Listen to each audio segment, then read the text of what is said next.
Entonces,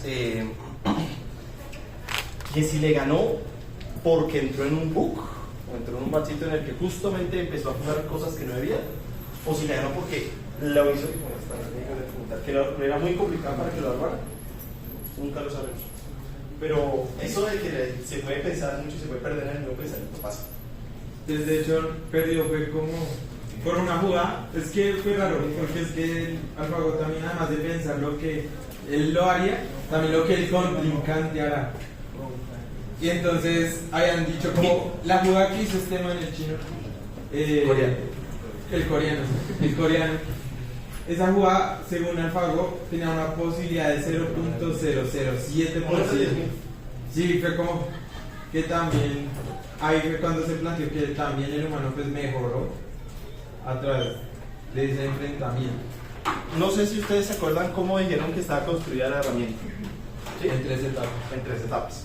Pues una de esas etapas era una red por aprendizaje por refuerzo en el que jugaba partidas contra sí misma o contra alguna partida preprogramada en internet. Entonces, empieza, y esto pasa mucho, empieza imitándonos y luego se transforma en otra cosa. Entonces, ¿qué es esa otra cosa y qué implica esa otra cosa? Es mejor respirar. Eso queda discutir. Pero es muy normal eso que siempre en esta parte empiece siempre imitándonos, siempre haciendo lo que nosotros hacemos. Y así, por ejemplo, en el último papel que sacó DeepMind, ellos hablaron de un algoritmo de justamente aprender por ejemplo, que ellos son los expertos en esa vaina, en el que ya no solo voy a aprender un juego, voy a aprender cualquier juego sin cambiar el algoritmo, porque él aprendía mismo las reglas del juego, solamente jugando partidas y sabiendo si perdía o no perdía. Entonces, siempre empiezan así, bueno, usando ese tipo de algoritmos. Y una intervención más, y que nos haya gustado. Cuéntame.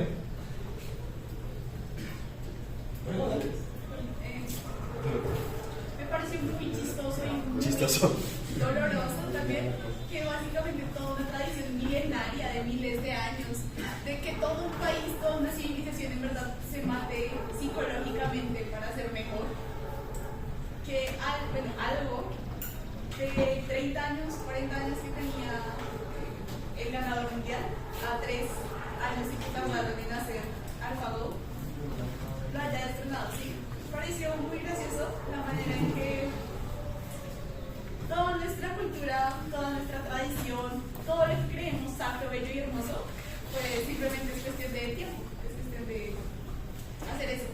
Y pues los algoritmos tienen, pues gracias a el gran poder computacional del entrenamiento, tienen tanto tiempo como 10 generaciones de nosotros.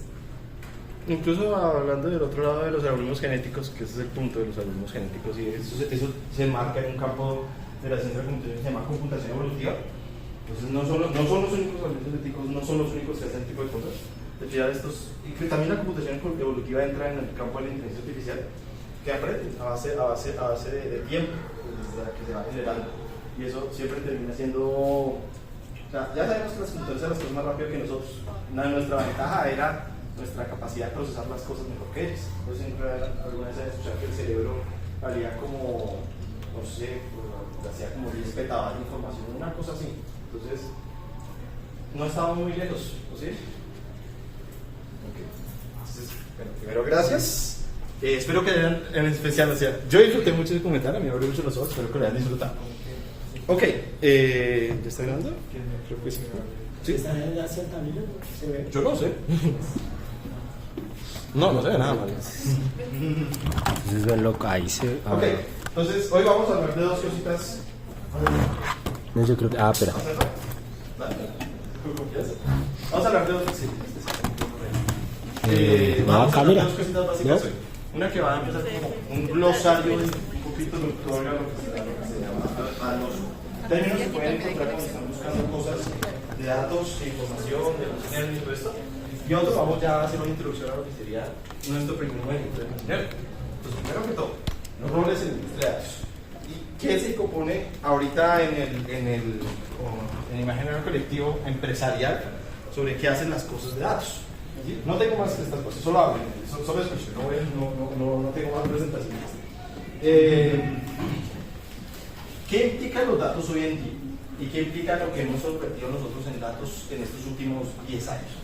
Porque en estos últimos 10 años se ha generado el 90% de los datos que existen en el mundo, en los últimos 10 años. Entonces, ¿por qué ha pasado esto? Pues claro, porque nos hemos empezado a dar cuenta que no sirve tener esos datos. Antes también los teníamos, pero antes no teníamos los medios para saberlos aprovechar. ¿Por qué? Por ejemplo, ustedes tienen una fábrica, ustedes quieren medir cómo es la productividad de las máquinas, ni siquiera de las personas, de las máquinas. Si una está dañada, si una funciona bien, porque pues si imaginamos que en una fábrica una máquina está dañada y justo esa máquina le estén utilizando N cantidad de procesos. Una máquina está dañada y se cae todo, no funciona nada. Y mientras que el técnico va y mira, ya esto se dañó, digamos al supervisor, el supervisor le avisa al jefe, el jefe llama a la central que está en Bogotá, y en Bogotá dicen, se dañó esto, hay que llamar a un técnico, consiguen un técnico, la persona, el soporte de la empresa que hizo la máquina, devuelve, se hace todo eso, el técnico, eso puede pasar. En el mejor de los casos 5 horas, en el peor de los casos una semana. Sí, el caso es muy complicado. ¿Y cuánta plata cree que lo pierde ahí en una bobadita esa? Entonces no sería bueno tener algo que nos diga cómo está el funcionamiento de las máquinas en todo momento. Y claro, sí, y efectivamente cuando le decían al ingeniero, yo no quiero eso, el ingeniero decía, ¿yo cómo voy a hacer eso? Pero necesito algo que le saque los datos. Necesito un sitio ya de esos datos. Necesito otro sitio para procesar los datos. Y necesito otro sitio para visualizar los datos. Ese es el truco que generalmente siguen los datos hoy en día. ¿Sí?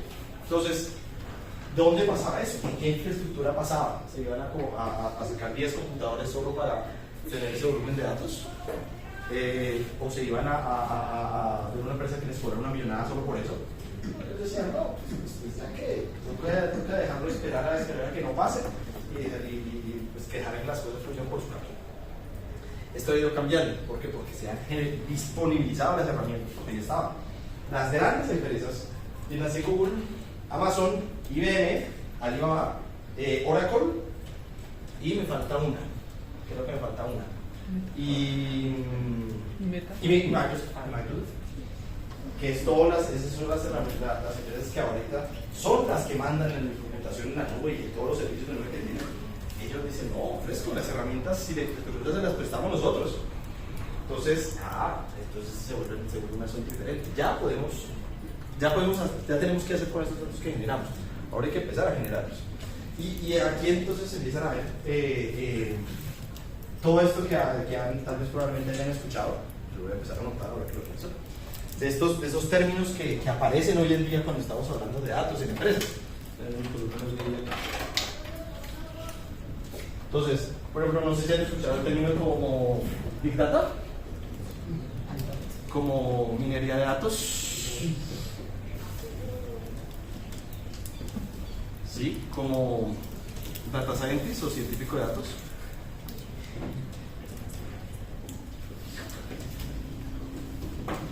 Como ingeniero de datos.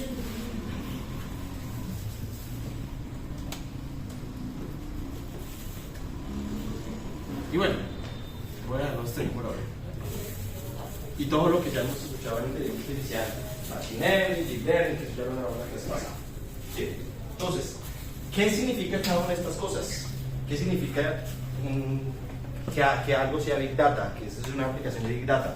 Que algo haga minería de datos, que algo tenga inteligencia artificial, que algo use una empresa que tenga estos dos roles, cosas así. Bueno, primero que todo, significa que pueden cobrar, que pueden cobrar mucho. Un proyecto ahorita de Big Data con análisis, toda esta maricada que se escucha, eso de verdad, uno puede cobrar, en la empresa nosotros trabajamos un consultor que cobraba como 200, 300 mil pesos a la hora en estas cosas. Y no sabían, no es que esperar a gran cosa, es que dominaban temas que son hot en este momento, y se tuviera toda la parafernalia en el asunto. Pero, yéndonos ya al detalle, ¿qué significa Big Data? ¿Qué es la diferencia con minería de datos? ¿Y qué es lo que significa esto en proyectos que nosotros hagamos? Big Data en sí, pues como el nombre lo dice en español, eso es cuando ya hablamos de un conjunto de datos grandes, un conjunto de datos que no es lo que normalmente se tiene en algún otro proyecto de ingeniería de software o en algún proyecto de ingeniería normalmente. ¿Sí?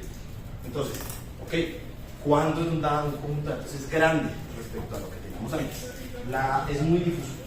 No hay, yo he escuchado artículos a lo largo de los años que hablan, no, si es más de 100 gigas, si es más de 10 gigas, si es más de 1 tera, si ya hay 1 petabyte, X cantidad de cosas. Entonces, eso todavía no está definido. Estamos hablando de Big Data es cuando utilizamos, cuando ya nos vemos forzados a utilizar herramientas que usan Big Data. Y aquí vienen como dicen las 3B. Una que se llama velocidad, una que se llama es que estas son en inglés, que lo les estoy diciendo. Déjenme desde el español. Storage, cantidad de los datos que se está haciendo. Eso, volumen, gracias. Yo decía que se me olvidó. Y la otra es veracidad. Entonces, ¿qué significa que unos datos sean veloces? Que tengan alto volumen y que sean veraces. Entonces aquí uno entra a hablar a términos de esto, de velocidad, que es lo que se llama ingesta de datos. Por ejemplo, una fábrica. Tenemos una fábrica que quiere hacer que todas sus máquinas les dé como el estatus de la máquina. Imaginemos que tenemos 10 máquinas en la fábrica y queremos saber el estatus cada cuánto. Entonces, eso tiene que generar una data cassette que diga que está bien. Entonces, ¿qué lo quieren? Cada hora, cada día, cada minuto, cada segundo. ¿Sí? ¿Qué tanto lo necesita? Y esto es una cosa. O sea, esa velocidad siempre se define por las necesidades de negocio que se tengan. Entonces, ahí no estamos hablando de, ok, digamos una fábrica. En una fábrica, ¿quieren que sea necesario cada segundo? Entonces, no sé, cada 10 minutos puede ser, cada 20 minutos, cada media hora, cualquiera de las tres. Pero cuando uno está pensando que entonces le van a llegar 10 datos cada media hora, o que le van a empezar 100 datos cada segundo, o que van a empezar, por ejemplo, una aplicación que yo recuerdo muy bacana. Ellos los de Google se pusieron a hacer un análisis de cómo eran las rutas de taxis en Nueva York, y frente a eso cómo poner anuncios, porque los taxis de Nueva York son todos bonitos, incluso pantallitas de anuncios en las partes traseras del asiento del conductor. Entonces, ¿qué anuncio poner en qué momento para que fuera más efectivo para el usuario? Entonces, eso tenía información geotemporal, tenía información de la persona, yo no sé cómo la sacaba, qué información de la ruta del taxi, qué información de cómo han sido las rutas anteriores, de cuánto les va a cobrar. Entonces, con eso hacer un modelo que generaba, ok, lo más probable es que a esta persona le sirva este anuncio. ¿Cuántos datos procesaban cada segundo para hacer esto? Eso era una cosa impresionante. No sé, fácilmente podría generar estar procesando 10.000 datos cada segundo. Entonces, esto hablamos de velocidad. ¿Cuántos llegan? ¿Qué tanto llegan? ¿Qué tanto está procesando? Porque ahí puede ser, no estamos hablando de alto volumen, 10.000 numeritos, eso que hasta 1 mega, y 10.000 numeritos en 10 días, no sé, ¿un giga? No es muy poco, pero la velocidad con la que lo estamos tratando ya lo hace que tengan herramientas de Big Data. ¿Sí? Volumen, ya lo dije. No, eso es como la forma más fácil de entender, que es cuánto espacio te va a necesitar para guardar la data que quieres. Eso ya puede ser, lo que estamos hablando, 1 tera, 10 teras, 1 peta, 1 zettabyte, otra cosa que puede. Entonces, no sé si tienen en cuenta cuánto es 1 terabyte. ¿Alguna vez se han intentado gastar 1 terabyte? ¿Sí? ¿Y cómo lo logran? Ajá. Entonces, Android Studio. Ahora imagínense gastar eso a punta de archivos TXT. Y que verán, pues estamos hablando de algo pesado, ¿sí o qué? Y ya estamos hablando de teras, de 10 teras, de peta. Entonces, lo que yo he escuchado, que más o menos podríamos dejarlo como una. La tomen mi palabra como lo que estoy diciendo, y no la tomen como una palabra, la última palabra, es que después de los 100 gigas, 500 gigas, ya estamos hablando de Big Data. más. Entonces, incluso pues algún pandilla pero yo creo que pasa muy poco. Además, bueno, yo creo que es un momento de introducir el concepto. Hay generalmente tiene dos tipos de datos cuando estamos hablando en general de los datos. Es lo que se llama, esto no lo voy a organizar, son los datos estructurados.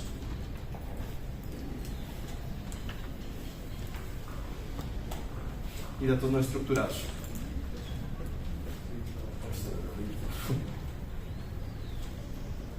¿Qué significa que un dato sea estructurado? Palabras más, palabras menos, y puesto también en una forma muy simple. Un dato estructurado es algo que se puede guardar en una tabla, que se puede guardar en un Excel. ¿Sí? Okay, tenemos la cantidad de personas en esta habitación. Es un dato que se puede guardar en Excel. La cantidad de personas, ¿quién está jugando? Ajá, cantidad de personas que están en la habitación que se puede guardar en un Excel. El tiempo que se demoraron en llegar a la casa de cada una de las personas que están en esta habitación. No sé, las calificaciones de cada uno de los cursos. Esos son datos estructurados. Básicamente, lo que cosas que se pueden guardar en un Excel. Datos no estructurados, ya estamos pasando de cosas que en mi perspectiva son más interesantes. Audios, imágenes, textos grandes, textos, un libro. ¿Sí? Que los datos no tienen una estructura, es la imagen, es el texto, es el audio, es lo que está generado, y cada uno se guarda como archivos independientes. No todo lo podemos generar en una tabla de Excel. ¿Sí? Entonces, ¿qué creen? ¿Gasta más 100.000 datos de Excel o 100.000 imágenes? ¿Gasta más 100.000 datos de Excel o hay un audio pequeñito de 10 minutos? Entonces, ahí estamos refiriéndonos a qué es lo que estamos guardando y cómo estamos leyendo lo que estamos guardando. Y esto, cómo lo procesamos. ¿Saben?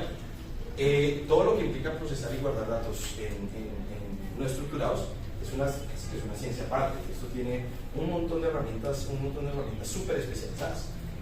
Entonces, ahí eso se vuelve un camello por sí mismo. Solamente guardar esos datos. Ustedes tienen Gauman, no, sino Dalí, que se produjo la semana pasada. Esa vaina la entrenaron como con 1.000 millones de imágenes. ¿Dónde carajos consiguieron 1.000 millones de imágenes? Entonces, eso probablemente lo tengan en algún repositorio en la nube, que esté fijo, más de 2 o 3 teras, solo imágenes. Y luego ya entra otras cosas, quizás los labels de clasificación de cada. Entonces, en general, siempre quédense con que los datos estructurados son mucho más fáciles de guardar y de trabajar que los datos no estructurados. Pero la potencia ahorita que ven todos estos alumnos, cosas increíbles que nos hizo la semana pasada, se hacen con datos no estructurados. ¿Sí? Esto ya es, digamos que esto es lo básico, lo fácil de tratar, lo bonito, y esto nos permite hacer cosas poderosas. Y por último, la veracidad. Y eso ya está hablando de qué tan buenos son tus datos. Hay un dicho en Machine Learning que se dice garbage in, garbage out. Ponele a tu modelo basura y va a salir basura. Porque si estos datos no significan nada o no están generándose algo en específico, no vas a sacar nada provechoso, nada que pueda ser provechoso al final. ¿Ok? Entonces, ¿qué es un dato veraz? ¿O qué es un conjunto de datos veraz? Es un conjunto de datos que sea limpio, que no tenga basura, que no tenga ruido. Es un conjunto de datos que signifique algo. Porque digamos, yo puedo guardar lo que se llama features, o sea, generar características sobre, no sé, yo puedo guardar cuántas personas hay en esta habitación, o cuántas mujeres y cuántos hombres hay en esta habitación. Entonces, ¿y cuántas personas con gafas y cuántas personas que no tienen gafas están en esta habitación? Si estoy queriendo hacer un modelo que predizca la cantidad de personas que en esta habitación, no creen que estoy guardando datos redundantes. ¿Cierto? Sí, porque ya solamente solo con guardar un histórico ya puedo hacer, más o menos a esta hora te vienen X cantidad de personas. Entonces, eso de datos que signifiquen, que tengan poder de procesamiento, que tengan un patrón dentro de ellos y que no te generen datos aparte, que no te significan nada, que no te vas a sacar nada con ellos. Entonces, eso es un dato veraz, o eso es un conjunto de datos que tiene veracidad. En el porque estos datos luego van a siguen un flujo se procesan, se hacen X cantidad de cosas y se convierten en otra cosa. ¿Sí? Entonces, esto se puede conseguir o generalmente obteniéndolos, eso no pasa, casi no pasa, o se puede conseguir haciéndole una cantidad de procesos generalmente estadísticos para conseguir que los datos te puedan predecir. ¿Sí? Pero entonces, quédense con Big Data, las 3 B, veracidad, volumen y velocidad. ¿Sí? ¿Alguno vez ha hecho proyectos de minería de datos? ¿Qué es lo que hacen?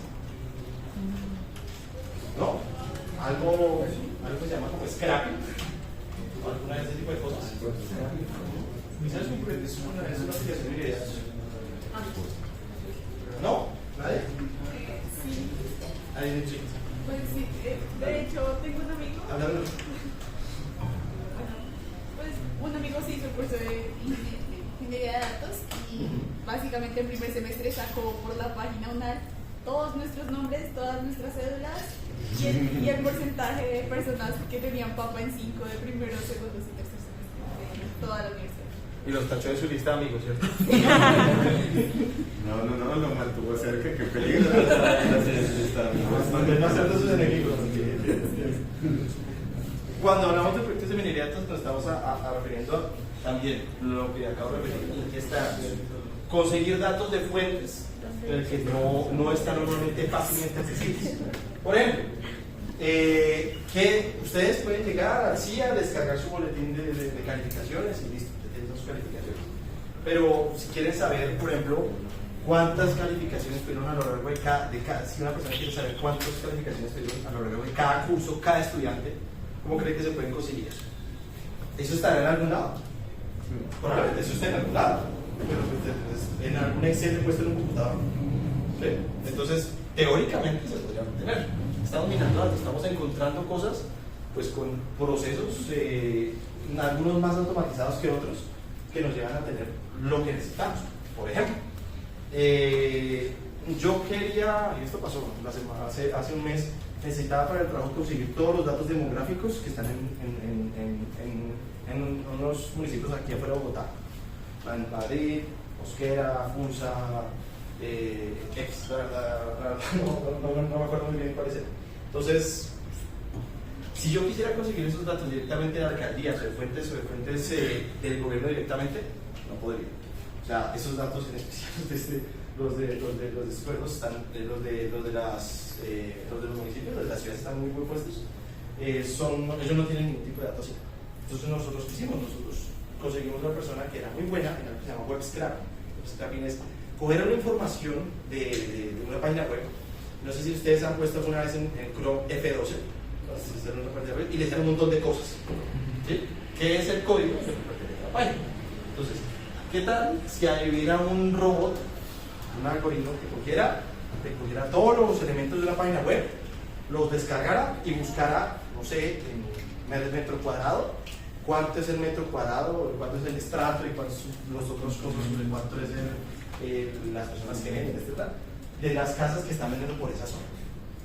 ¿Sí? Eso se puede, eso lo hice hace como 2 meses. Ahí estoy haciendo minería de datos, estoy consiguiendo datos que no están fácilmente disponibles. ¿Sí? ¿Sí? Pero estos datos, digamos, la forma de buscar los datos es legal.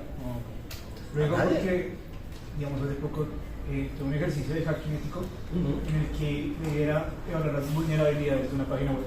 Sí. Justamente se hizo para un gimnasio y se consiguieron, pues, como tú dices, los datos de todas las personas del gimnasio y pues no solo los nombres, sino también pues, sus tarjetas de crédito con las que pagaban las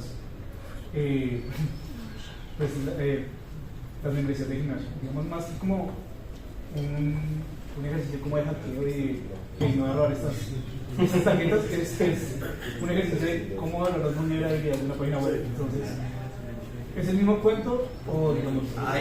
Hay información que se llama datos sensibles. Es un dato sensible de uno.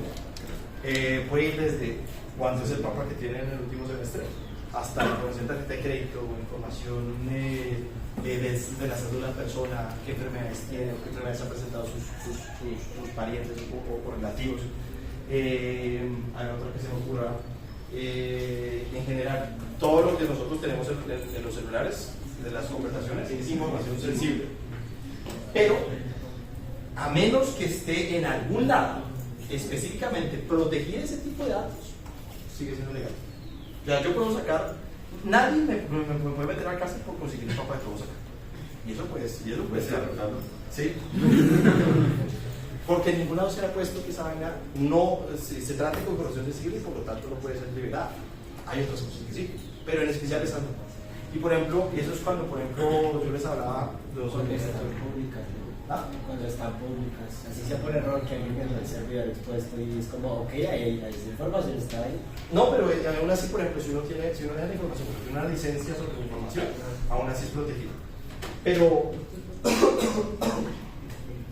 me olvidó la idea que iba a trabajar. Ya trabajar sobre ese tipo de datos sensibles puede entrar a diferentes jurisdicciones. Entonces ya, por ejemplo, si uno se mete con el historial médico que tiene cada persona, eso es lo que, por ejemplo, yo les hablé la semana pasada, de que ustedes sí tienen idea de la cantidad de datos que sacan sobre ustedes. Ustedes pueden ser sobre el historial médico. Ustedes están haciendo una aplicación, por ejemplo, en un artículo, en una app web que le saca con imagen de tomografía y te decimos si tienes cáncer. Estoy inventando algo más. Pero esos datos dejan de ser privados o sensibles si uno les da permiso de hacerlo. Entonces, otra vez, alguno se ha puesto a leer qué firman cuando firman ciertos términos y condiciones. Algunos de esos pueden estar negándose el derecho de reclamar todos esos datos privados que se quieran. Y así pueden hacer lo que quieran con ellos, lo que quieran. Ya, bueno, si se vuelve algo muy público, y esto sí he visto que se han puesto demandas y cosas así. Pero en términos de sacar información, tú pones, por ejemplo, eso pasó con esta aplicación, no sé si se acuerdan de FaceTime, de cambiar de género y todo esto. Luego hubo un cuentico con la seguridad, ya que ¿dónde terminaban sus fotos? Terminaban en un servidor en Rusia. Ahora, muy en serio, terminaban en un servidor en Rusia. Entonces, ay, ¿y qué? ¿Y esas fotos que hacen allá? Se miran, no, usted le dio permiso de conseguir esas fotos. Y nadie va a hacer nada personal por ello. Usted cuando subió la foto, le dio el permiso para conseguir la foto. Entonces luego se abrió un problema, que eso debería estar en el Play Store porque pues eso era un filtro a nuestra seguridad, X cantidad de cosas. Cerrando el tema, depende de la licencia que uno escoja y de los tipos de datos que se. Pero como yo, no puedo conseguir para todos, pero también ¿sí? Bueno, Big Data, minería de datos. ¿Alguna otra cosa que escuchen tipo ciencia de datos? Y ahí viene el término científico de datos. Ingeniería de datos o, por ejemplo, cosas como estadística. Simplemente simple estadística. Aquí ya estamos pues, pasándonos al tema no de conseguir los datos o el tipo de datos que estamos manejando, sino cómo uso esos datos. ¿Qué hace un ingeniero de datos? Si ustedes quieren dejar la universidad a día de hoy y quieren conseguir su plan de ingeniero de datos, que no pagan mal, ¿qué hacen estas personas? Ellos crean procesos automatizados, gestan los datos, que procesan los datos y que los dejan disponibles hacia otra persona. Ya, eso es todo lo que hacen. Entonces ellos se encargan de todo el ciclo de minería de datos, de presentación de datos, de liquidez de datos, que es un fastidio absoluto. Lo automatizan, lo vuelven todo bonito y lo dejan disponible. Y esto, la cantidad por el boom que ha sido en la industria de estos últimos datos, que ha sido todo el tema de datos, yo creo que en unos 2 años, 3 años, todas las empresas van a tener datos. ¿Por qué? Pues porque cómo manejan los datos que tienen o que están generando o que necesitan generar. Incluso cosas como el otro día yo vi una convocatoria de Ubisoft para trabajar en juegos allá en Toronto, que se podía hacer virtual a todo el mundo, y de todos estos pedían generar datos. ¿Quién le gustaría trabajar en Ubisoft? Así pasa, eso termina, yo decía, la gran cantidad de empresas que yo he visto ahorita en día termina necesitando ingeniería de datos, incluso antes que cualquier otra cosa de machine learning, necesitan un ingeniero de datos. ¿Por qué? Porque necesitan datos o que de algún lado pueda disponibilizar esta información de forma analítica automatizada. ¿Sí? Cosas como vamos a tratar de científico de datos, cosas como analista de datos, o incluso ustedes buscan tienen un business intelligence analyst. ¿Qué está haciendo? Está cogiendo esos datos que están generando los científicos de datos o que están generando los científicos de datos que ya voy para allá. Y están mostrándolos de forma que sea bonita y que uno le pueda sacar provecho a eso. Por ejemplo, yo soy el dueño de una compañía que está, no sé, produciendo papas. Soy dueño de margarina. No sé, estoy inventando papas. Entonces, ¿qué creen que sea importante para mi negocio? ¿Saben que la gente come papas con gaseosa o con agua? Bueno, está bien, un poco específico, pero exactamente. ¿Saben quién es mi cliente? Y conocer a mi cliente. Entonces, bueno, ¿qué tipo de papas le gusta a la mayoría de las personas que me compran? O qué tipo de elementos son fáciles de producir. ¿Cómo balancear estas dos cosas? Al final todo se vuelve en qué puede aumentar las ventas, o qué puede aumentar lo que produzca ganancias, no solamente puede ser ventas, puede ser marketing. ¿Cómo enfocar mi marketing específicamente para estos tipos de consumidores? Entonces, ¿cómo hago eso? No es que vaya a existir un programa así que mágicamente te saque todo lo que tú quieres. No. Entonces uno tiene que hacer un trabajo en el que generalmente termina pasando en gráficas o en dashboards, en el que uno tiene toda la información necesaria disponible para tomar decisiones. Entonces, un ingeniero de datos coge toda la base de datos de clientes que hacen, hace un proyecto de minería para sacar,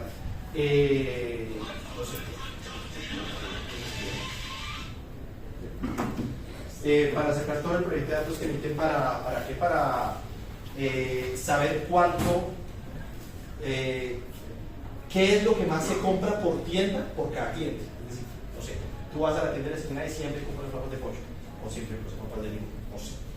Eso lo ponen en un gráfico en el que permite saber por zona qué es lo que más vende. ¿No creen que eso sería bueno para saber, ok, si yo veo que en esta zona me compran más de este producto y en esta zona me compran más de otros, sería importante, ok, entonces puedo asumir que en esta zona le voy a poner más anuncios o le voy a poner más descuentos o le voy a poner algún tipo de promoción en un paquetico. Una cosa así, pueden ser bobadas, pueden ser cosas pequeñas que usted no se da cuenta, pero eso requiere, esas decisiones requieren una analítica de datos increíble por detrás. ¿Sí? Entonces, el analista de datos, o el Business Intelligence que se llama, es la persona encargada de sacar estos insights que vienen de los datos, de cómo sea que hayan llegado y presentarlos para tomar decisiones. En una de la bolsa de valores nos contaban un caso de Big Data que utilizaban las tarjetas de crédito para reconocer productos, frecuencia y zonas de las personas para esos patrones de compra con las tarjetas de crédito. ¿Cuánto crees que vale esa información? ¿Cuánto creen que vale esa información? A mí me ejemplo que la clase pasada de cuánto valía la información del centro comercial. Yo no sé cómo funciona ese tema de la transmisión de información. No entiendo completamente cómo funciona el tema de la transmisión de información de forma, no sé, en el aspecto económico, pero sí sé que una amiga, los padres tienen buen historial crediticio y de alguna forma, en alguna época, muchos bancos llamaban a los padres queriendo que se cambiaran. Entonces, de alguna forma se filtra el historial crediticio.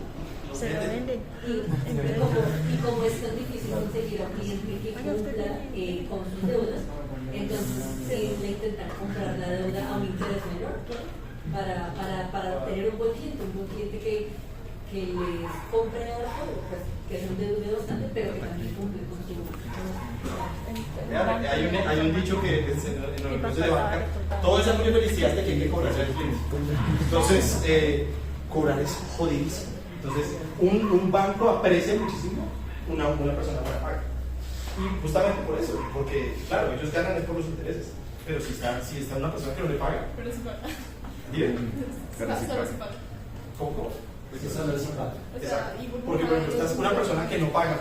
Sí, le puedes hacer todo el cobro jurídico, le puedes quitar, le pueden quitar sus pasivos y todo esto. La perdieron. O sea, eso se va a demorar unos 5 años mientras está en peleas de abogados. La plata no la recuperaron, o incluso una persona que se murió. Bien, simple y sencillo. Una persona que no se pagar una deuda. Antes uno podía existir una ley para pasarle una deuda a sus hijos. Ahorita ya eso sería, no se puede. Si una persona se murió sin pagar, perdieron la plata. Entonces, claro, los bancos aprecian muchísimo esto. Y esto ya, ¿cuánto vale esa información? los bancos hay empresas que sacan esa analítica y se la venden a los bancos, cobran un montón de plata, solo para decirle quién es un buen cliente y quién no. Entonces eso ya viene todo el tema de si lo ofrezco o no préstamos, todo este estudio de créditos que es para los préstamos, todo lo que hace Atacrédito, esa información en especial esa es súper valiosa. ¿Dónde estaba? Así. Entonces, analistas de datos, ingenieros de datos y ahora sí, científicos de datos. Entonces, ¿qué hace un científico de datos? Es un término, en mi opinión, un poco prostituido por las empresas. O sea, ahorita, si una empresa mediana chiquita busca un científico de datos, a veces sí lo estarán usando para lo que es, a veces simplemente será que, yo sé que esta empresa, un amigo mío que también una empresa tiene un científico de datos y que le ha ido súper bien, yo también quiero uno. Por ninguna razón oficial, yo también quiero uno. Entonces, ¿qué hace el científico de datos? El científico de datos es el encargado de coger todo lo que están haciendo estos señores de acá atrás. Incluso él funciona también como analista. Y él genera los modelos, genera los insights, genera todos le saca el valor a estos datos y lo presenta. Entonces, generalmente, el que trabaje de data scientist sea el encargado de hacer los modelos de inteligencia artificial para las predicciones de lo que vayan a necesitar en empresa o en el sitio donde están pasando. Generalmente es lo que pasa. Entonces, esto para qué? Porque si ustedes buscan en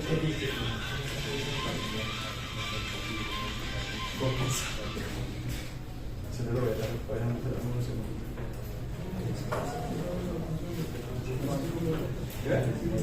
Un banco queriendo que se cambie. Ya lo escucharon. Entonces, ¿qué? Entonces, si ustedes buscan en LinkedIn científicos de datos, ¿alguna vez se han puesto a preguntarse por qué hay tantos? Uno busca científicos de datos y le aparecen en Google. Entonces, ¿por qué es lo que están haciendo ellos? ¿Qué es lo que están aprendiendo ahorita? Sería lo ideal que después de hacer todo el curso y después de revisar todo esto y seguir avanzando, se pueda postular un puesto de científico de datos. ¿Por qué? Pues que él es el que conoce de estadística, que conoce de probabilidad, que conoce de modelos, que conoce de información, que conoce de qué es lo que se tiene que aplicar para cada caso. Que es al final lo que vamos a aprender en este curso. ¿Sí? Y ya por último, que es el que yo estoy, al menos yo, que es el ingeniero machine learning, que es un puesto que nació hace menos de 2 años. Es el encargado ya de, en toda la infraestructura de la empresa, de nuestra infraestructura de software de la empresa o en general de todos los procesos que funcionan, es conseguir que estos modelos de machine learning sean aplicados y que sean usados de verdad. ¿Por qué?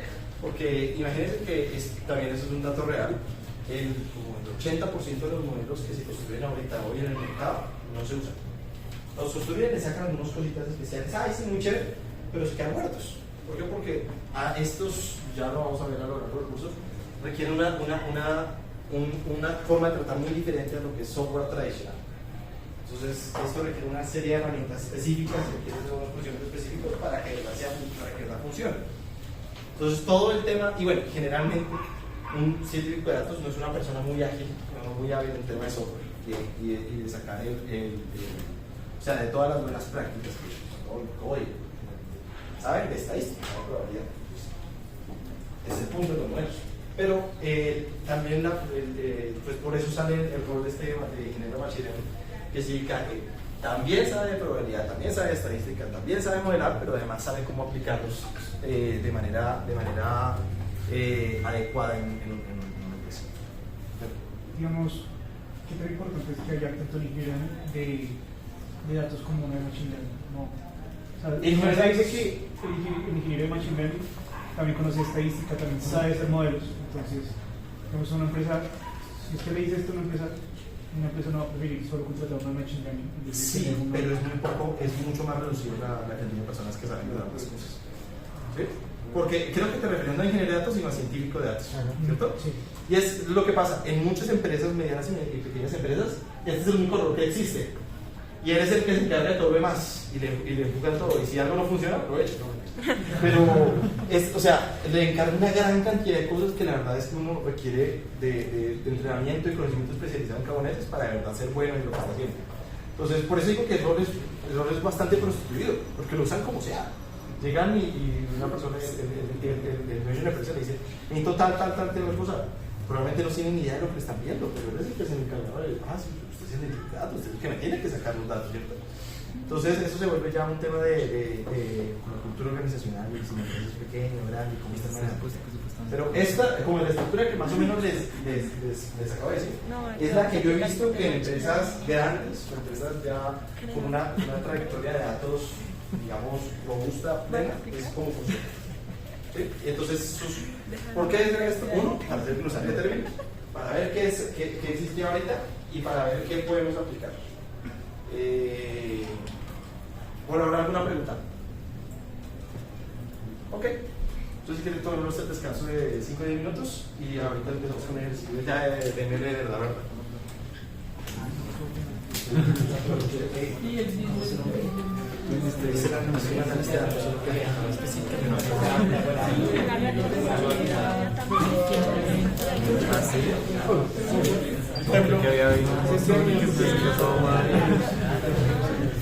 yo pensé que lo tomé.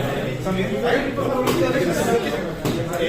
Perdón, entonces, simplemente ¿qué hacen los clientes en el depresión? Ellos lo que hacen es jugar, ellos saben qué métricas. Ellos, claro, tienen Power BI, tienen Tableau, nosotros en nuestros análisis y ellos, en primera, saben exactamente qué métricas a las ventas,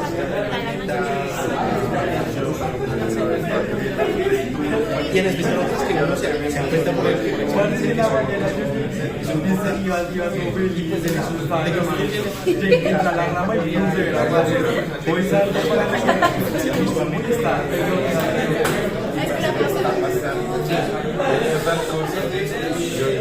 despausar. No puede copiarlo por decirlo. Pero este sí parece como Windows, pero de noche. Bueno, en la tarde sí, Windows. Hay una forma para... Ok. Vamos a hacer un experimento. Vamos aquí a hacer un ejemplito gráfico como el que tengo en la pantalla aquí atrás. Vamos a clasificar algo, ¿sabes? Entonces, no sé, ¿qué les gustaría saber? ¿Qué les gustaría saber como de sus compañeros? Algo que sea sí o no. Solo sí o no. Eso no. Es que es mi amigo, entonces le vamos a Ese me gusta. Entonces, si vamos a decir la persona aquí, se le pasa a perder el tiempo el juego. ¿Sí? Esa es una pregunta diferente. Así está bien, pero para eso es un... Sí, hay gente que lo hace y es muy manco. Déjame decir si es gamer. ¿Ustedes qué le preguntarían a una persona para definir si es gamer? En este momento solo vamos a hacer dos kilómetros para definir si es gamer. ¿Cuántas clases? Solo dos preguntas que le hacen a una persona. Yo les digo una. ¿Cuántas horas te la pasas en el computador? No, horas en el computador.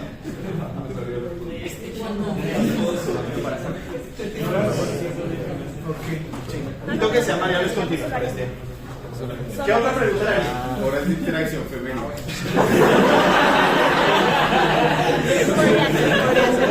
¿Para las mujeres?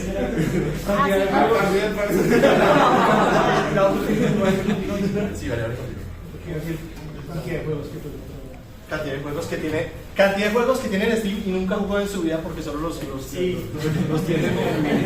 Los comprados en Steam. Sí, los comprados. Eso me acuerdo por algo que tienen todas las... Esas promociones que no pagan 3 lucas por 50 juegos. ¿Cierto? No, ¿qué cosa? ¿Cierto? También hay que se cuenta cosas.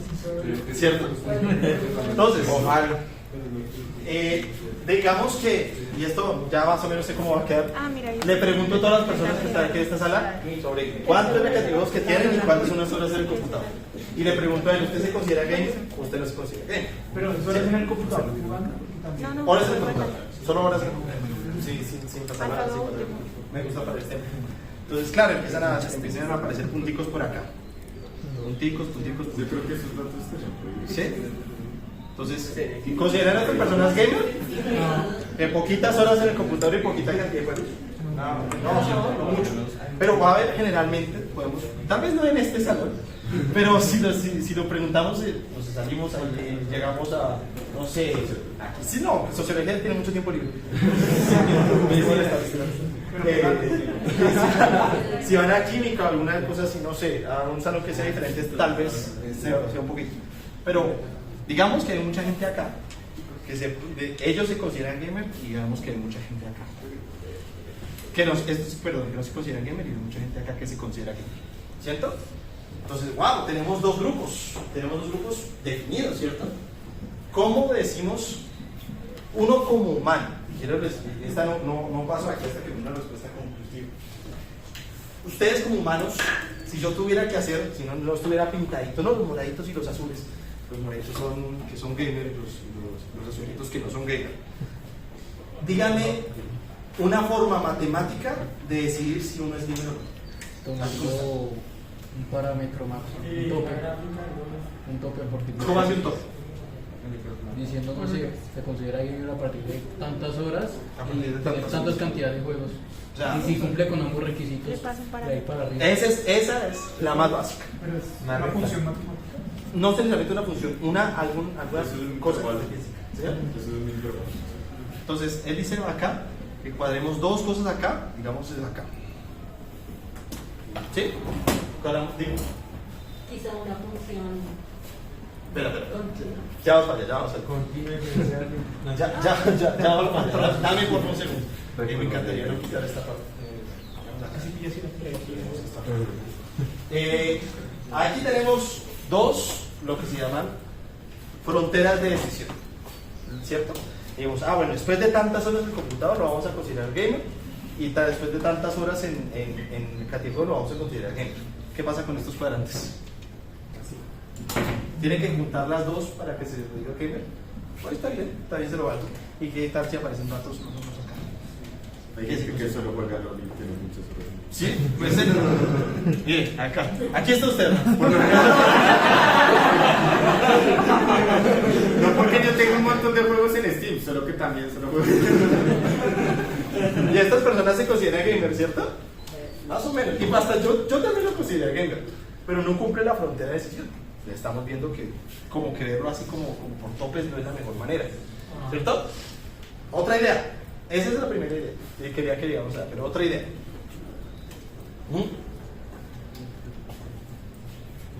Alguien dijo una función. ¿Cómo hace una función? ¿Una función que haga qué? No, pues. O sea, lo que es una recta completamente negativa. Una recta completamente negativa. ¿Dónde? Ven igual. Por ahí. Ven igual. Pues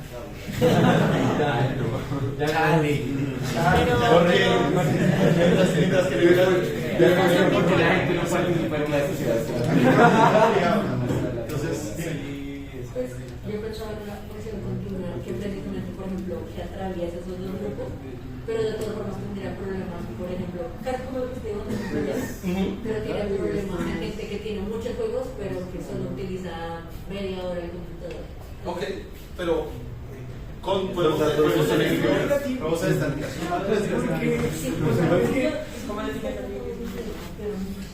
Bueno, estamos de acuerdo en que esto es un mejor enfoque que este, ¿cierto? Tiene más, o sea, yo creo que puede definir mucho mejor los grupos que solamente cuadrando los dos topes que decimos, ¿cierto? Llegamos acá, sigamos pensando en el ejemplo. ¿Saben cuál es la ecuación de una recta? Si no lo hacen esto me voy. Depende, cualquier. Cualquier recta. C es igual a mx más b. ¿Cierto? Ya la otra, pero. ¿Cuál es la otra? Y menos Y0 igual a M por X. Eso es lo mismo que esto. Pero si así esto es lo. Eso ni siquiera es una ecuación, eso es una definición por puntos. Entonces, pero sí, y esto es la forma de una recta que se llama la forma de recta pendiente, ¿cierto? ¿Cuál es la ecuación general de una recta? Ecuación general de una recta. Esto lo ven en nuestros estudios de matemáticas. Es muy parecida a esto, pero es un poquito diferente, ¿cierto? AX más BY, ¿cierto? ¿Por qué se pone esta recta? Si alguna vez se han preguntado, Porque yo tengo una función de dos variables. Y bueno, el offset por ahí, o sea, déjelo ahí, pero dos variables estas dos variables me ocupan acá, ¿cierto? Estas son las dos variables que tenemos en la función. Estas dos variables las tenemos por punto. Una es la hora, otra es la cantidad de juegos que tiene. Pero, ¿qué son estas cosas? A, B y C. Constantes, pero ¿quién pone esas constantes? Dependiendo de los mínimos. ¿Dependiendo de qué? De los mínimos. ¿De los cuales mínimos? Por lado. No, o sea, no lo piense como si yo quiero esta línea lo voy a poner acá, no. Generalmente piense, ¿quién pone esas constantes? Nosotros. Entonces, no le vamos a, de ahora en adelante no le vamos a decir cosas. Dime. ¿Elasticidades? No vayas por allá, o sea, te fuiste para el otro lado mucho. No lo pienses así, sino piensa como que son parámetros. Ya vamos a escuchar mucho esto. Incluso para que digamos en algo más de Machine Learning, me pueden llamar pesos.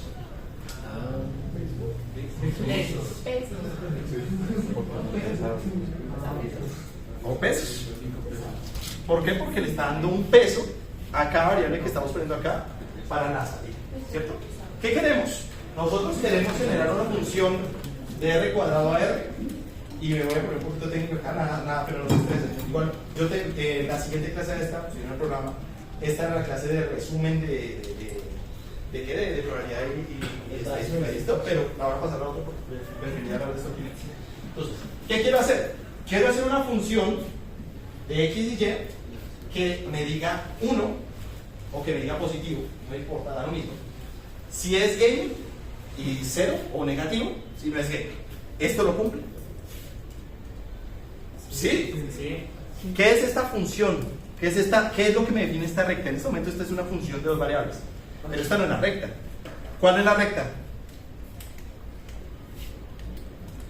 Cuando yo igual esto a 0. ¿Cierto? Ahí sí nos suena, sí, entonces si paso el y al otro lado y divido esto, ya me coloco. Cuando esta ecuación se vuelve 0, estamos definiendo esta recta. Entonces esta recta la vamos a llamar frontera de decisión, ¿cierto? ¿Por qué? Porque es la que nos define de un lado si es gamer y del otro lado si es gamer. ¿Sí? Entonces ya vimos esto. Queremos sacar de una maquinita una función, a mí me gusta siempre ver los unidos con cajas negras, una que es las horas en el computador, otra es la cantidad de juegos, y quiero que me diga si es o no gamer. ¿Sí? Vamos a llamarle esto L. L lo vamos a llamar como el label. Label o etiqueta o como lo quieran. Pues mucho esto viene, o sea,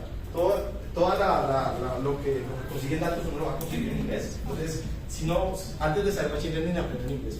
En serio, es vital para no solo para toda la parte de educación, sino en general, si ustedes quieren conseguir algo, aprender inglés. ¿Sí? Ok, quiero algo que me defina si yo entre X y Y, que me diga si es gamer o no. Esto ya vamos a ver. Entonces, gamer o no gamer. Y esto hay que ponerle números. Un número positivo o un 1, y esto va a ser un número negativo o un 0. ¿Sí?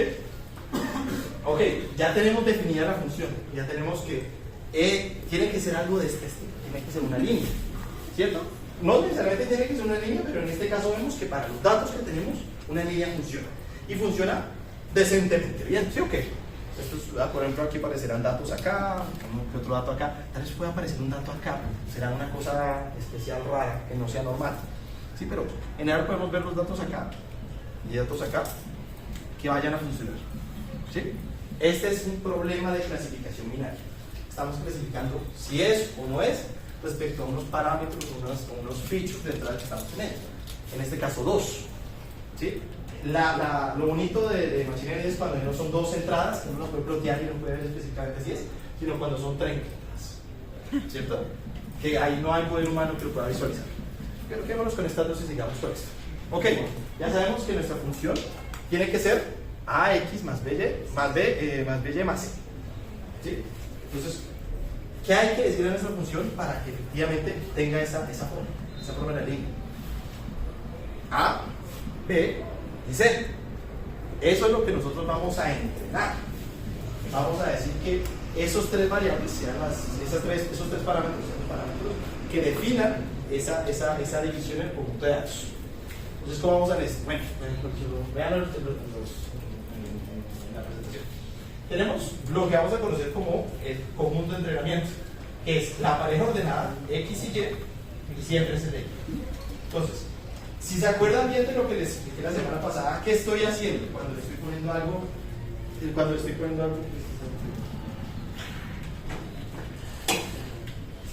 poniendo algo, usted es o no es, digamos, yo se lo estoy diciendo, estoy haciendo aprendizaje supervisado. Claro, él está aprendiendo un set de entrenamiento en el que yo le estoy diciendo qué es el resultado esperado. Para cualquier ejemplo en mi set de entrenamiento, tengo la cantidad de juegos, las horas y si él o no se define como gamer. Siempre tengo que tener esas tres cosas, ¿cierto? Y eso puede significar una gran cantidad de números. Pueden ser los números que ustedes quieran, ¿sí? En esto salió así porque eso es algo que tiene sentido. Eso es un patrón que nosotros debemos reconocer y que es un patrón que refleja en la realidad. ¿Okay? Pero bueno, no solo nos sirve esa función, hay que entrenarla, hay que de alguna manera hacer que me aprenda que esto es, esto va a ser digamos, que tome la forma que yo quiero, porque yo puedo tener n cantidad de líneas, ¿cierto? ¿Cuál es la que me sirve? Pues yo puedo tener una línea así, yo puedo tener otra línea así, yo puedo tener otra línea así, yo puedo tener otra línea así. ¿Cuál es la que más me sirve? Por ejemplo, aquí está clarísimo. Aquí el ejemplo está acá. Es esta línea que tiene acá, es la que me sirve. ¿Sí? Este conjunto de líneas es un conjunto de líneas que se forman por la unión, la combinación lineal de todos los parámetros que tenemos ahí. Se conoce como el espacio de hipótesis. Los diferentes valores que pueden tomar mis parámetros para definirse, para definir la función que estamos generando. ¿Cierto? ¿Eso no sería distribución chi cuadrada? No, todavía no existe esta. Hasta ahora solo estamos generando un modelo lineal. No estamos generando nada probabilístico. Para eso es para hacer clases. Pero bueno, entonces hay que plantear un problema. Hay que plantear un problema que nos permita encontrar esa mejor línea que pueda separar estos dos datasets, estos dos conjuntos de datos. ¿Sí? Entonces, ahí nos vamos a algo que probablemente ya se lo conozcan muchos, que es un problema de optimización. Vamos a poner esto como un problema de optimización. Es decir, vamos a encontrar algo que queramos minimizar o maximizar, pero en este caso piénsalo en minimizar. ¿Qué queremos minimizar? ¿Qué es en un segundo? El error. ¿Qué es el error? La cantidad de veces que este modelo predice que sea o no gamer y se equivoque. ¿Sí? Entonces vamos a definir algo que se llama confusión de pérdida. ¿Sí? Entonces, voy a escribir esta ecuación acá, aunque si alguien quiere tomarle nota, por favor, tómenle nota, o sea que mejor me hizo volver a contar de eso. Perdón si les hago voltear, no quiero borrar. Y lo hacemos lo más grande posible. Entonces, tengo mi función de pérdida que tiene dos entradas. Tiene la función que estamos generando como. ¿O quieren que lo siga ya? No. Tiene una función que estamos generando de entrada, que es la función que nosotros dijimos que vamos a utilizar esa función, de ahora en le vamos a llamar ese modelo, un modelo lineal para separar esos dos, y el conjunto de datos de entrenamiento, este es el D. ¿Y esta función qué es? Es la sumatoria entre todos los conjuntos de la función signo, de la función que estamos viendo, aquí y menos 1, menos el label, sobre 2. Alguien que me explique qué está haciendo esa función. Bueno, una definición antes. La función signo. Si el resultado de lo que está dentro de la función signo es positivo, vamos a decir que es 1. Si el resultado de la función signo es negativo, vamos a decir que es 0. ¿Sí? ¿Qué hace eso?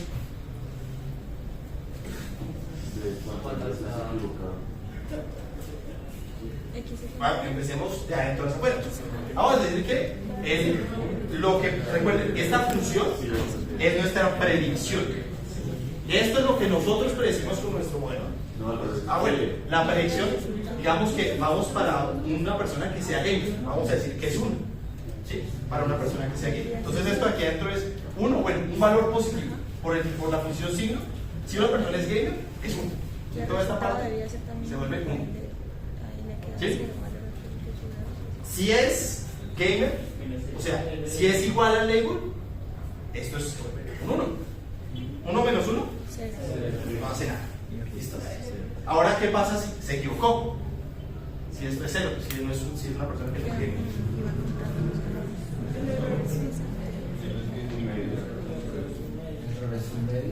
Porque se le suma el error.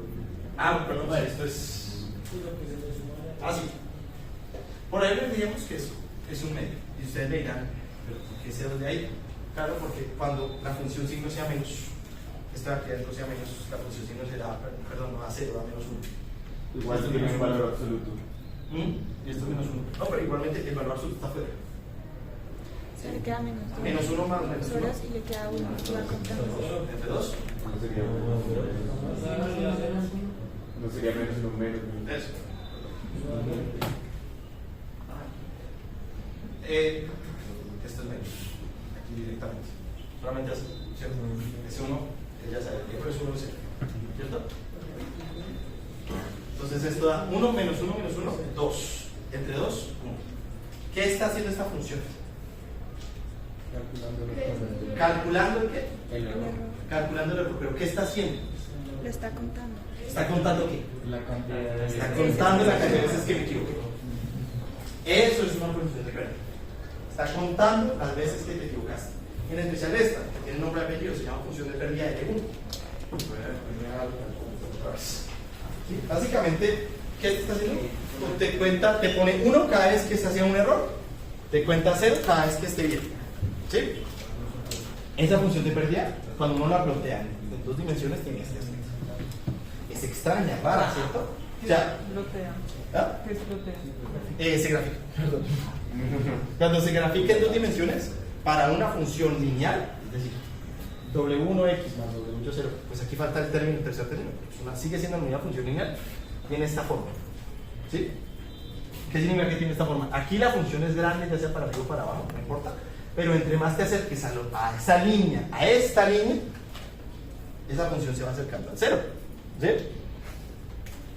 ¿Suena buena idea? Sí, suena, aguanta, se puede mejorar. ¿Cuál es el problema con esta función? Que ustedes la ven como rarita, no, la forma no es bonita. Esto es por la forma en cómo crece la función. Crece de forma 1 más 1 más 1, pero esto digamos, lo piensan como una función lineal, no tiene mucho sentido. Entonces, le vamos a decir, efectivamente existe otra función de pérdida llamada la función de pérdida de error. Que no sé si ustedes se han puesto a pensar en por qué los mínimos cuadrados son cuadrados. ¿Sí? No. Para quitar el negativo. 1, para quitar negativo, y 2, porque a nosotros nos gusta como en términos matemáticos cómo se comporta la función.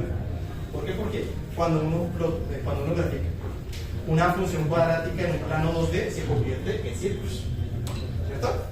Bueno, en círculos, en elipses, en lo que sea. ¿Qué nos conviene estas elipses? Nos conviene estas elipses para hacer el proceso de optimización.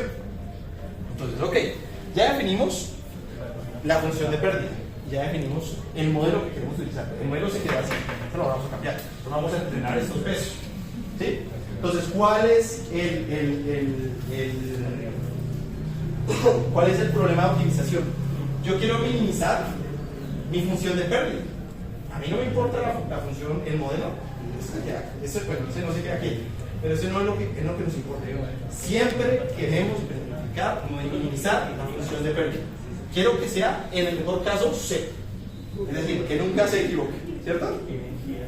Ok. Entonces, ¿cómo minimizo una función? Ya dijeron de ser gradiente, así es lo más mainstream, pero en general, ¿ustedes cómo minimizarían una función? Quiero que saquen ideas. Conseguir la mayor cantidad de datos. ¿La mayor qué? Cantidad de datos. ¿Cómo hacer? Sí, para minimizar el error, la mayor cantidad de datos posibles recolectados. Ok, o sea, es que el ejemplo es sí, yo le llamo como acá. Exacto, es cierto, te ayuda, pero en este caso quiero hacer una operación matemática que me ayude a minimizar que me ayude a minimizar eso. ¿Se va a derivar? Efectivamente tiene que entrar ahí a derivar. Entonces, ya saben que si en una función normalita, en una función de las que aprendemos en cálculo 1, si es una función así, perdón si esto está muy abajo, no alcanza a ver muchas veces, pero si es de una función así, lo que sea, y hago la derivada igual a 0, te va a mostrar su mínimo, ¿sí? O sus mínimos, si son mínimos locales, ¿sí? Pero ya sabemos que uno minimiza con derivadas, ¿cierto?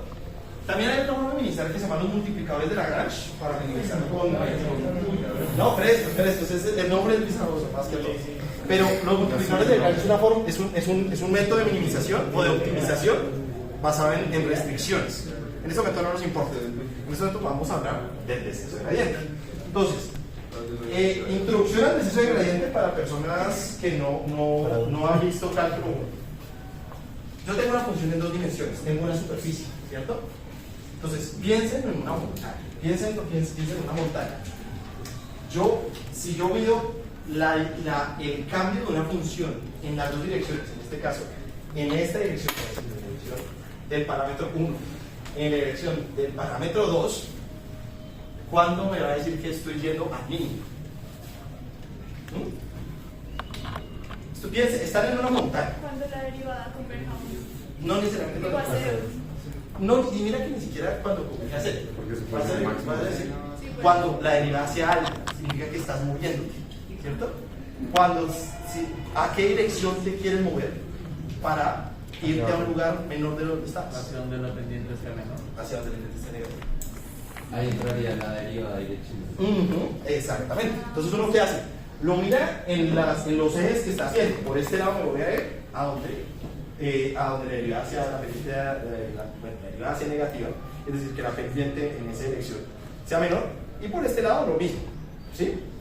Hasta ahora tengo 2 variables, es decir, no requiere en esas 2 variables para el lugar mínimo, ¿sí? ¿Cómo voy a saber que convergí a un mínimo? Ahora sí, cuando la derivada converge a 0. Es decir, por ningún lado me puedo mover. Por ese lado, como que no cambia mucho, estoy como atrapado, ¿cierto? Vuelvan a esto un proceso iterativo. Esto que ven acá, este se llama lambda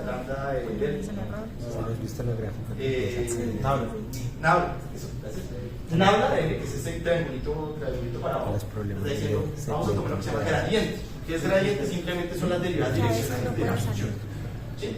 Y vamos a decir que vamos aquí a movernos a donde la dirección del gradiente sea menor hasta que ya no me mueva más. ¿Ok? Si llegamos a donde llegamos a que no nos podemos mover más, llegamos a un mínimo. Hasta ahí todo claro, ¿cierto? Entonces, hay un parámetro en lo que se llama el descenso de gradiente, que es un algoritmo de optimización iterativa en el que está tomando de a pasos. Yo estoy bajando por la montaña un paso, luego vuelvo a mirar el siguiente paso, luego vuelvo a mirar, ahora es por acá. Entonces, hay un parámetro que se llama,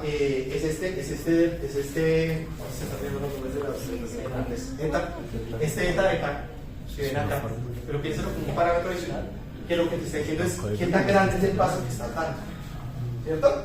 Doy pasos chiquitos sobre pasos grandes. Pues no, pues si quieres hacer rápido, haga pasos grandes, ¿cierto? Avanza más rápido al lugar donde quieres ir. ¿Cuál es el problema? Imaginemos que tengo una función medio molestona, en el que el valor en el que yo tengo un mínimo, digamos, acá. ¿A puntos de silla? No, ni siquiera un punto de silla. Yo tengo un mínimo acá, ¿cierto? Ahí entonces me alcanzan a ver, o ya tengo que borrar alguna otra cosa. No me alcanzan a ver. Voy a borrar acá esto.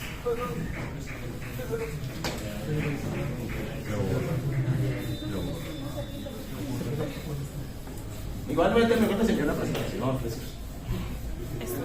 La persona que no se pensó Tengo una función así, ¿cierto? Imaginemos que esto es la montaña viéndola desde una dirección. Entonces yo sé que me tengo que ir para acá, ¿sí? Yo estoy en este punto. Entonces doy el paso y miro, este es el siguiente paso. Listo. Luego miro la derivada, ¿sí? Miro esta curva. El siguiente paso, ¿dónde me queda? Acá.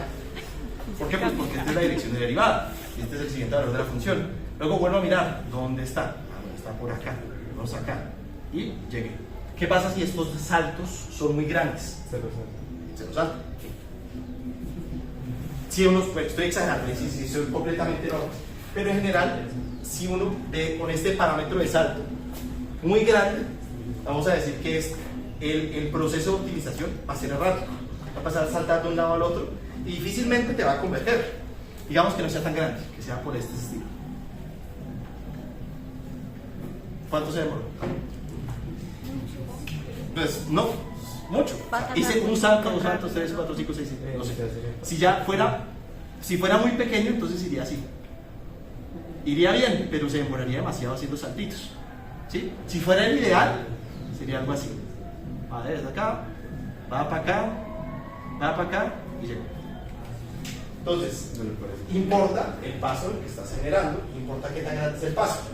Ahora, este paso, le vamos a poner un nombre. Se va a llamar el ratio de entrenamiento o el learning rate. Para los que usted las definiciones en inglés. Entonces, este ratio de entrenamiento te va a decir qué tan bien vas a navegar en tu superficie, por decirlo. Este es un buen ejemplo. Aquí el learning rate era adecuado. Un salto, 2 saltos, 3 saltos y llegó a 1000. Es decir, en 3 iteraciones consiguió lo que se quería, llegar al cero de la función, al mínimo, exactamente. En el que encontramos una función en el que no tiene algún mínimo local, es rara, no, es bastante normal, son círculos, ¿cierto? Pero esto es cuando, digamos, tengo una iteración grande, tengo un learning rate grande, empiezo a saltar de un lado a otro, empiezo a saltar de un lado a otro. ¿Converge? Sí, pero se demora más. Y converge, ¿por qué? Porque esta función es fácil, esta función es bonita, esta función es linda. En otras funciones no converge.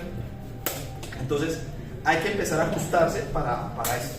Pero listo, nosotros conseguimos demos con un parámetro de ratio de entrenamiento. Nosotros ya tenemos nuestra función, ya decimos que f de x de y es igual a x más by más c. Y ya sabemos que nuestra función de pérdida es f de m. Es un medio de la función signo. Esto es la función signo de f de xy menos el label. Ahí, ¿cierto? Si uno programa el descenso de gradiente y tiene estas dos funciones, listo, felicitaciones, entrenaste tu primer modelo. Entrenaste un modelo, entrenaste una función, ¿sí? Que todos los modelos son funciones probabilísticas, que bajo 2 parámetros él te predice si la persona será o no gamer. ¿Sí? ¿Hasta aquí alguna pregunta? No, sí, tiene razón, por favor.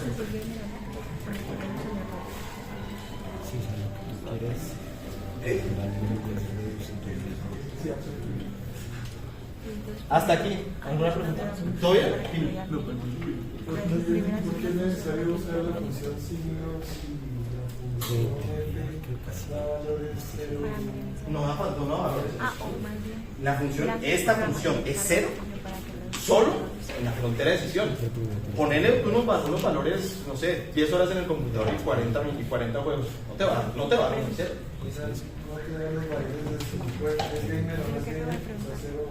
No, esa función f, si es positiva, como la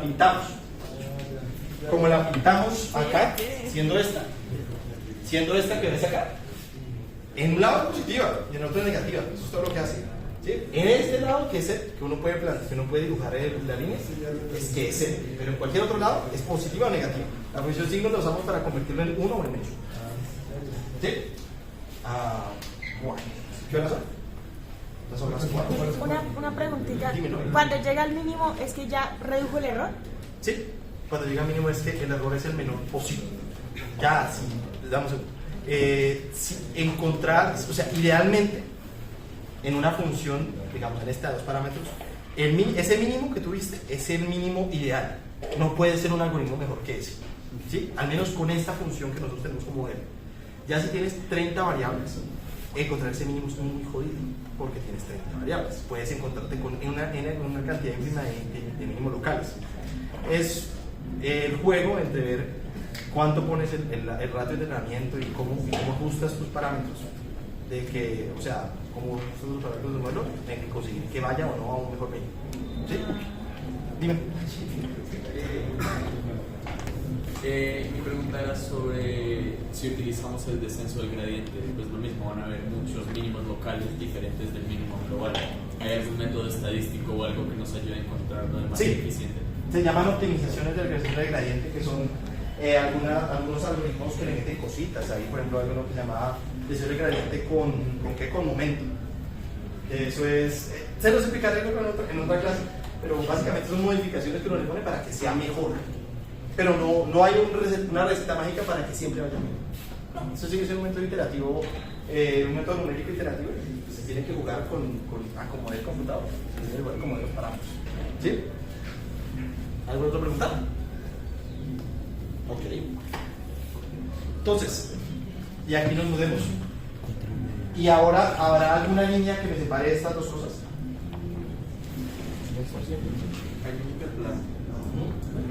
No, ¿están seguros que no hay plano? Solo tenemos dos variables.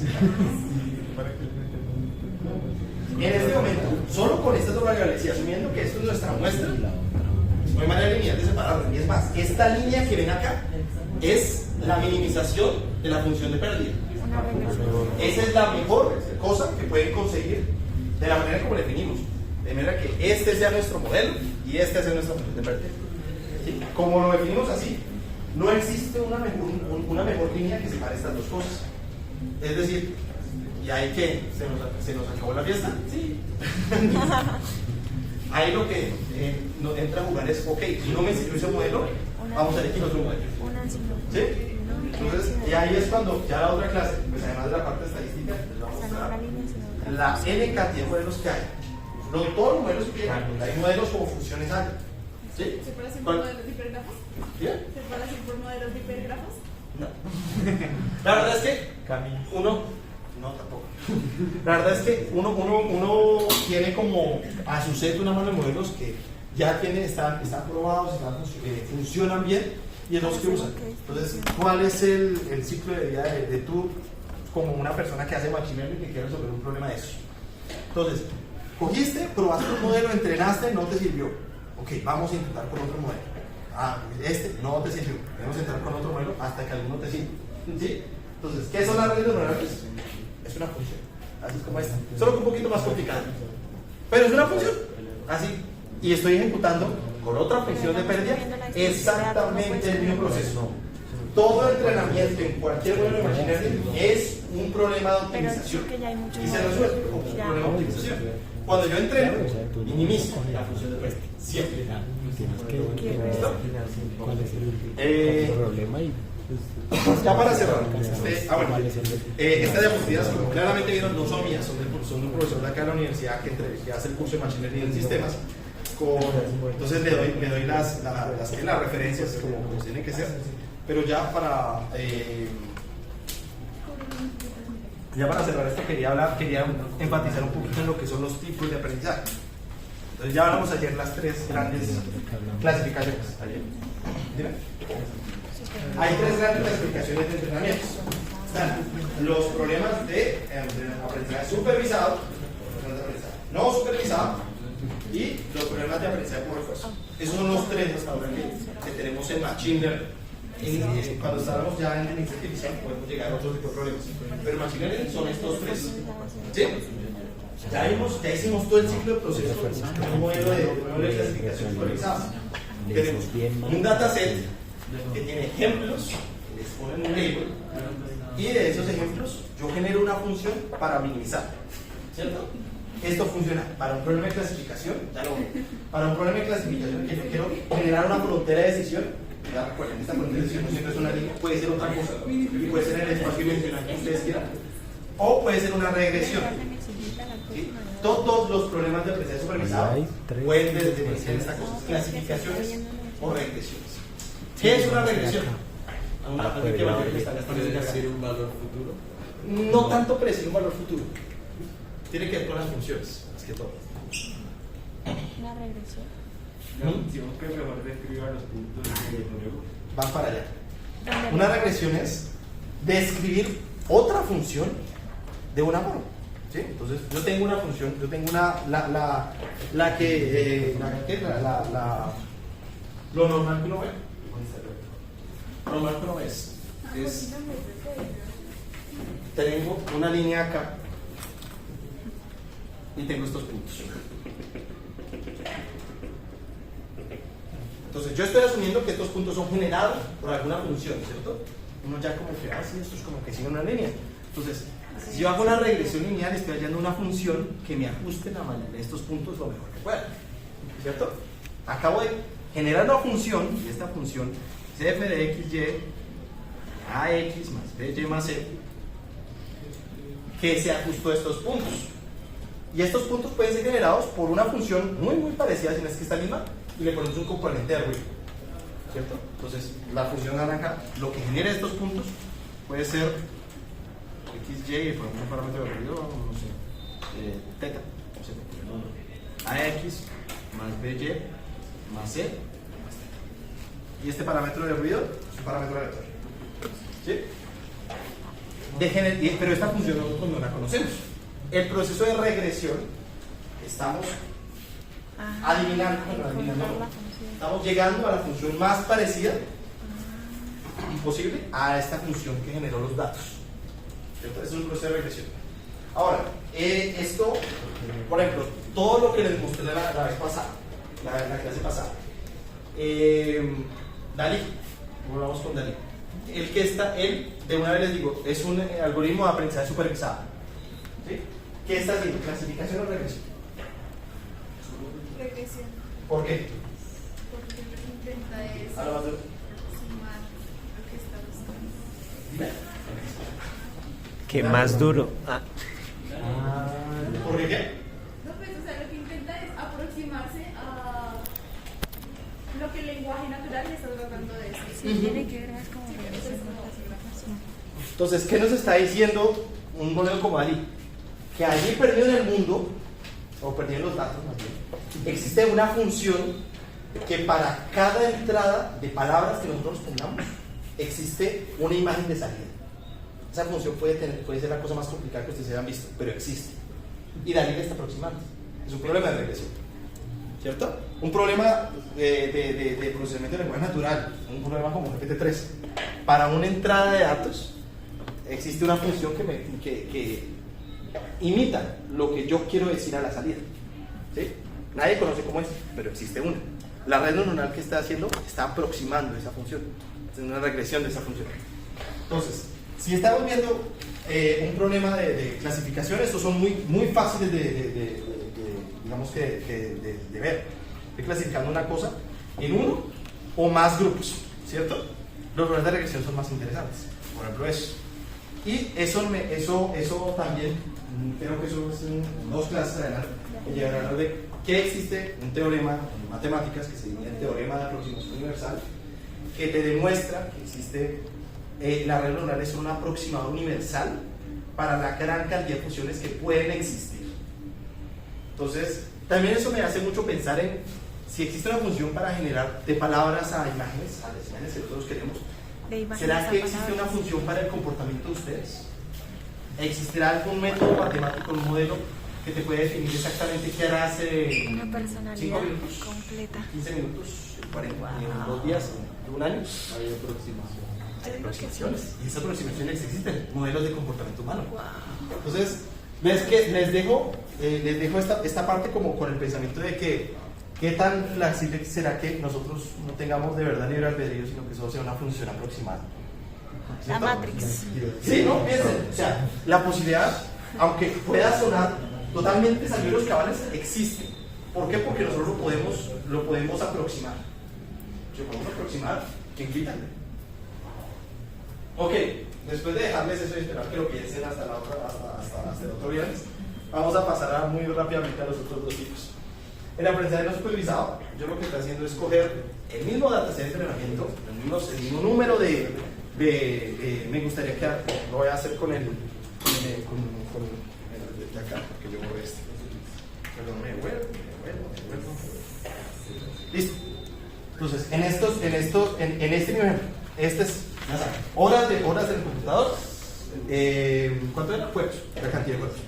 Entonces, yo ahorita no le estoy diciendo qué es cada una de las cosas. Entonces estos son todo puntos, ¿no? Unos son rojitos y los otros son azulitos.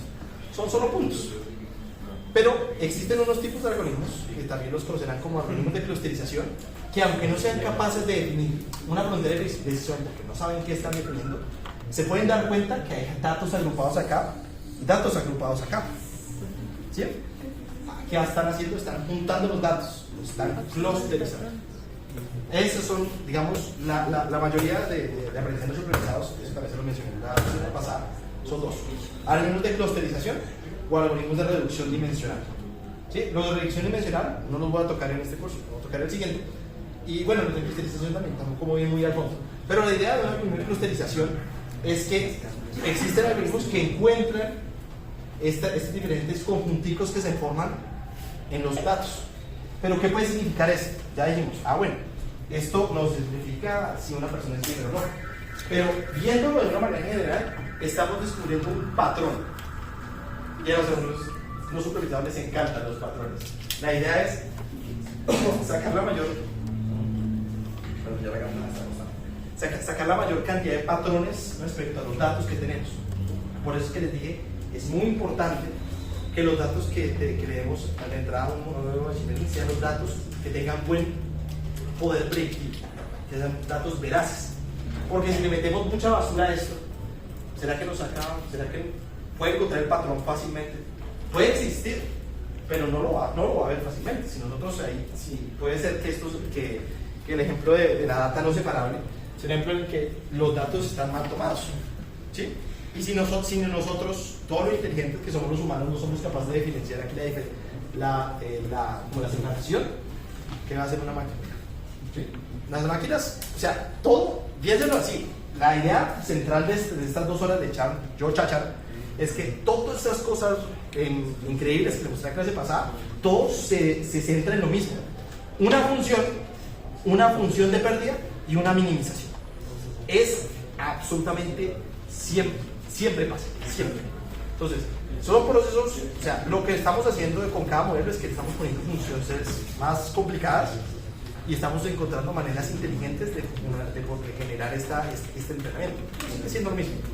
Entonces, si nosotros no le pasamos buenos datos o datos poder predictivo, es decir, que signifiquen algo y que puedan sacarle patrones de ellos, no se van a poder generar. ¿Sí? Esos son algoritmos no supervisados. De algoritmos supervisados, clasificaciones y regresiones. Algoritmos supervisados, patrones en los datos. ¿Sí? Ya el fundamental problema es encontrar una estructura subyacente en el set de entrenamiento. Y lo que decía, bueno, hay otro más, que es el de estimación de densidad de probabilidad, pero pues ese generalmente no se usa mucho. Generalmente los dos más que se usan son clustering y reducción de dimensionalidad.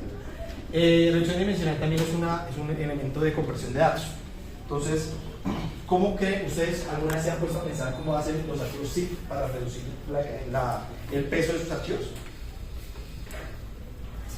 Los que ya hayan visto un poquito de computación, ellos usan algo muy parecido a lo que son tablas hash. Ellos lo que hacen es generar una serie de reglas en el que ciertas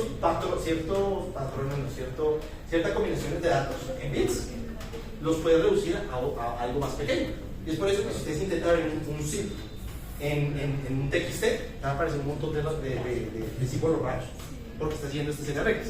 Lo que hacen los zips es, o el método de conversión de esto, de notación, es cambiar o no las reglas y usarlo como un codificador o un decodificador.